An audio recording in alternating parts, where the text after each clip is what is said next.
అతనికి స్వయంగా భగవంతుడే ఉపదేశం చేసిన దాని యొక్క ప్రభావం ఉండదన్నమాట.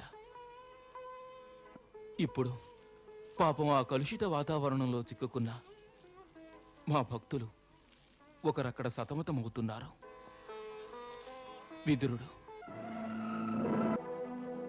చెప్పండి అక్రూరుల వారు, అక్కడ మా ప్రియ విదురుల పరిస్థితి ఏమిటి? వారికి కేవలం తమను దర్శించాలన్న లాలస మాత్రమే మిగిలిందట. మేము వారికంటే ఎక్కువ కుతూహలంతో ఉన్నాం, మా ధర్మరాజును దర్శించుకోవాలని.